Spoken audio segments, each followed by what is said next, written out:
I know what you're thinking, that the headline is clickbait, that no one person could lose their entire life to their own sister. But listen to me, I lost my husband, my six-figure job, and worst of all, my kids, all thanks to Sarah **. I hit absolute rock bottom, watching her live my life, sitting in my house, driving my car, and tucking my children into bed, knowing I had nothing left. Then, one gray, miserable afternoon, staring at the only thing I had left of my dead Uncle Leo, a dusty old wooden box, I discovered a secret he'd kept buried for 30 years. A secret that would not only change my life, but potentially destroy hers. And $80 million secret. Tell me, honestly, after everything I'd been through, after she had stolen every precious thing I had, was I wrong for deciding to take back every single thing she took from me, and then some? My life wasn't always a tragedy. I was married to David for 7 years. We had a beautiful daughter, Clara, and a son, Ethan. David was an accountant, and I was a highly paid project manager at a major tech firm. We had the dream house, the white picket fence, the whole 9 yards. Sarah, my younger sister, was always the black sheep, the one who couldn't hold a job, the one constantly asking for money. When she got dumped by her live-in boyfriend and had nowhere to go, naturally, I opened my home to her. I told her it was temporary, just until she got back on her feet. That was my first mistake, a fatal error born of misplaced familial loyalty. She was sweet, helpful, and supportive at first. Too supportive, maybe. She started packing the kids' lunches, doing the laundry, and making dinner when I was stuck late at work. David and I were grateful. We saw her as a helping hand, not a parasite setting up shop. The first sign of trouble was subtle. A coldness from David, a sudden defensiveness when I asked what they'd talked about. Then, the calls from my boss started getting weird. Questions about projects I hadn't missed, veiled critiques of my recent performance. I just attributed it to stress.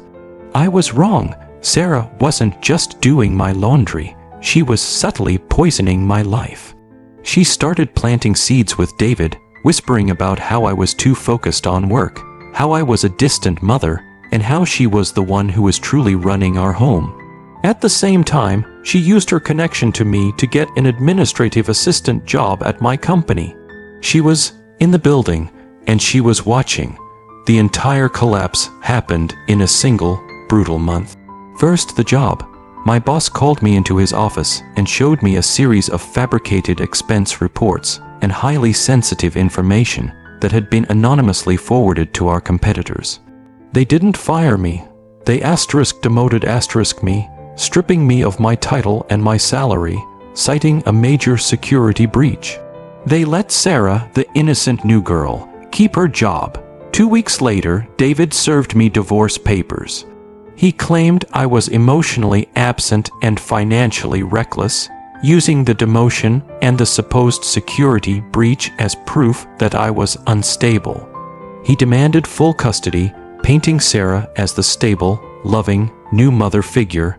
The day he moved her into our master bedroom, I was packing my last box in the spare room. The kids, confused and manipulated, barely looked at me. Sarah didn't even have the decency to look guilty. She just gave me a sickeningly sweet, pitying smile. I was out, homeless, jobless, and separated from my children. The ultimate betrayal wasn't the cheating or the theft of my career. It was watching her steal the sound of my daughter's laugh from the kitchen. So that's the situation I was in. I was sleeping on a friend's couch, spending every penny on a custody battle I was rapidly losing, and utterly defeated. I felt powerless, hollowed out by my own sister. I had a choice: curl up and vanish, or fight back with every fiber of my being. But how do you fight a monster who holds all the cards? How do you wage war against someone living in your dream house with your children? Before I tell you what happened next, what I did with the secret I was about to uncover, I want you to pause and comment below what you would have done in my shoes. Would you have walked away? For the sake of peace? Or would you have risked everything for a shot at true revenge and getting your children back? The turning point came when my eccentric, estranged Uncle Leo passed away. I hadn't seen him in 10 years. He left me nothing but that dusty, heavy, locked wooden box. No will, no cash, just the box and a cryptic note. "Look where the gold is buried, my girl. The key is in the stars." It felt like a cruel joke until I remembered that Uncle Leo was a retired geologist who was obsessed with astronomy. The key to the box, a small silver one, was taped inside his old telescope case. Inside the box wasn't gold, but dozens of faded geological maps, cryptic coordinates, and a few old newspaper clippings about a remote, privately owned piece of land in Nevada, land that was purchased by a shell corporation decades ago. It took me a week of frantic, sleepless research, cross-referencing celestial charts with geographical coordinates. What I finally pieced together was mind-blowing. Uncle Leo, a brilliant geologist, had discovered a massive, untouched rare earth mineral deposit a deposit worth an estimated $80 million, maybe more in today's market, on that completely overlooked, abandoned property. The shell corporation that owned the land was registered in his name, and the entire fortune was now mine.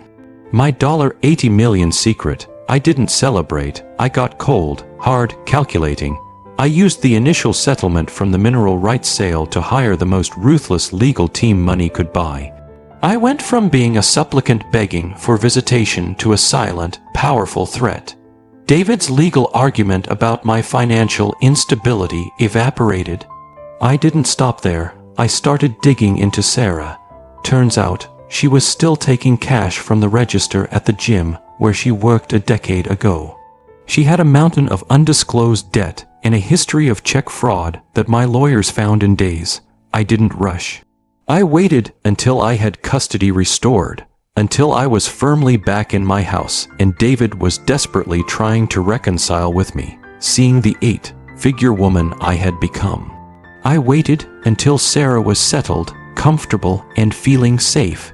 That's when I dropped the bomb. I didn't have her arrested. That was too quick.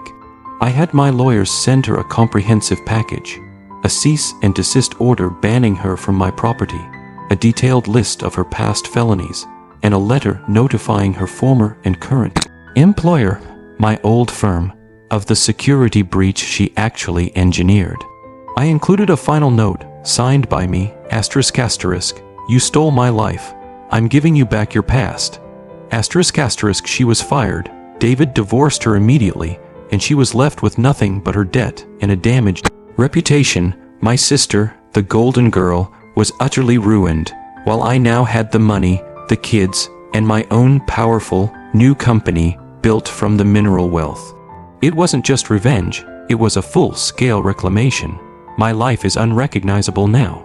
I am a successful businesswoman, a present mother, and I am finally, truly happy, knowing I got back everything and more. The biggest lesson I learned is that when they take everything, they also strip away all your fear. There's nothing left to lose, and that makes you unstoppable. The only question that remains is, was the $80 million necessary, or was seeing her face when she realized her entire house of cards was falling down enough? That's what I leave you with. ***, like this video if you were on my side, ***, and believe I was right to hit back that hard. ***, subscribe for more stories like this, ***, that prove karma isn't just a concept, it's a terrifying reality. And don't forget to ***, share your final thoughts on this whole mess in the comments section, ***. I need to know what you think of my ending. I'll see you all in the next story.